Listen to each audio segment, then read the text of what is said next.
Galatians 5:18, ESV once more. But if you're led by the Spirit, you're not under the law. All right, let's talk about this. Here's what I have to say. Nearly every Christian commentary I consulted on this verse interpreted it in such a way as to teach that being Spirit-led meant that one was no longer bound by Torah ceremonies and the like, taking the phrase not under the law, right? The Greek is hupanaman, not under the law, to indicate, quote, not under obligation to carry out the letter of the law, end quote.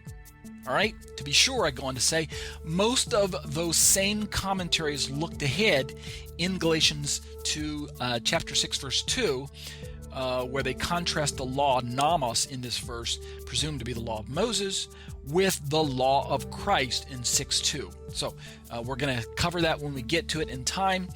So we'll see more on law of Christ in my comments to that verse below in time. But as was to be expected, I say in my notes here, as was to be expected, those same Christian commentaries cross-referenced Paul's words in Romans, there's Romans again, right? Romans 6:14, particularly because the entire phrase, not under the law, was used there as well.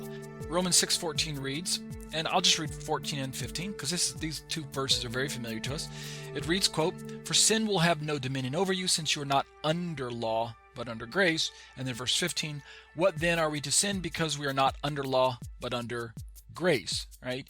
And if we were to turn to the Greek of that, the interlinear that I'm using here, sin indeed you not will rule over, not indeed you are under law but under grace. Hamartia gar humun u kuriese u gar este hupa naman.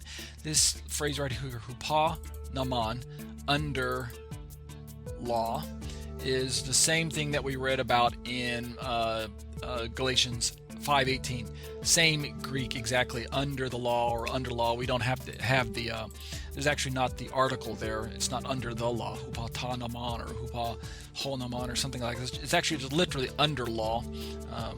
And then when we get down to verse 15, what then shall we sin because not we are under law but under grace? Tiun hamarte somen hati ukesmin hupa naman Allah hupa charen may gnoito, may it never be.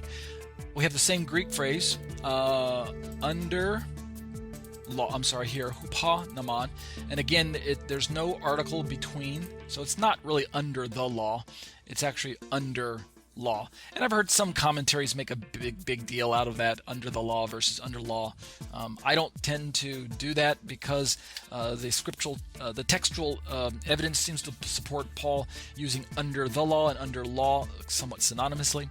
Nevertheless, let's keep reading my commentary. So we've got Romans 6:14 and 15 that are very, very familiar passages to most Bible readers, and it's those two passages that help us, that give us curiosity when it comes to understanding this verse here in Galatians. But let's keep reading my commentary for a moment, okay? Like I said, as was to be expected, those same Christian commentaries cross-referenced Romans 6:14 because the same phrase, not under the law, was used there as well. David H. Stern's Complete Jewish Bible translate this Galatians commentary verse very strangely. He reads, quote, we're near to the top of page 168 in my commentary here. Quote, this is David Stern, Dr. Stern, but if you are led by the Spirit, then you're not in subjection to the system that results from perverting the Torah into legalism, end quote. And I got to hand it to Dr. Stern. He knew that Paul was using this phrase under the law in a technical sense, but he didn't know exactly what to make of it, in my opinion. And so he translates under the law, hupanaman, as basically a system of law-keeping that is tantamount to legalism because it perverts genuine law-keeping, the way God intended it to be, into its perverse version, which it's kind of its evil doppelganger version of perverse law-keeping, which is identifies as legalism. And so that's why he uses the phrases system, perversion, legalism, things like that. He understands that Paul's trying to describe a first century Jewish deficiency when it came to understanding the gracious intent of God's law.